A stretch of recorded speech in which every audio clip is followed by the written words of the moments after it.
बस ये सब यहीं रोक दो। वो दोनों को अपने ब्लॉक में शामिल करना चाहता था, लेकिन बियर ने कहा ये इतना आसान नहीं है, ये दोनों मेरे शिकार हैं। कुछ देर बाद गस वहाँ आया और बियर के सामने खड़ा हो गया। काफी गर्मा गर्मी के बाद आखिरकार बियर उन दोनों में से किसी एक को देने को राजी हो गया, जिसके बाद गोल्फ ने प्यूक को चुना।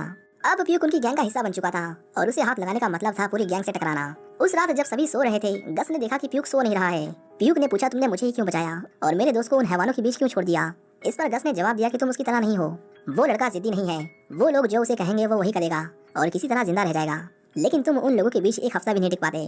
प्यूक ने उन्हें उसकी जान बचाने के लिए शुक्रिया कहा। गोल्फ उसे एक लकड़ी का चाकू देता है और कहता है कि मैंने इसे अपने हाथों से बनाया है, अगर कभी जरूरत पड़े तो इसका इस्तेमाल करना। उस रात प्यूक आराम से सो गया, लेकिन फ्लूक के लिए ये रात बहुत मुश्किल रही। प्यूक की मदद करने के लिए बियर और उसके दोस्त ने उसे पूरी रात पीटा, जिसकी वजह से उसकी तबीयत बहुत खराब हो गई। अगली सुबह जब सभी कैदियों को बाहर लाया जा रहा था तो गोल्फ ने देखा कि प्यूक अभी तक सो रहा है। उन्होंने उसे उठाने की कोशिश की पर वो नहीं उठा।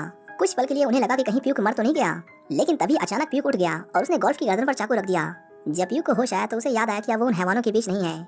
इसके बाद हम देखते हैं कि प्यूक की जिंदगी धीरे धीरे पहले से बेहतर होने लगती है। वो उन लोगों के बीच खुश रहने लगा था।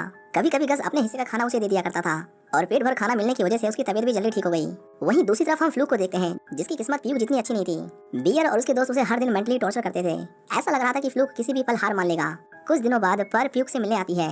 उसे देखकर प्यूक के चेहरे पर एक हल्की सी मुस्कान लौट आई, लेकिन उसे इस बात का अंदाजा नहीं था कि उसकी ये खुशी ज्यादा देर तक टिकने वाली नहीं थी। पर उसे बताती है कि उसकी माँ अब इस दुनिया में नहीं रही, उन्होंने जेल में ही अपनी आखिरी सांस ली। ये सुनते ही प्यूक की आंखें भर आती हैं। वो खुद को रोक नहीं पाता और फूट फूट कर रोने लगता है, पर कहती है कि मैं सिर्फ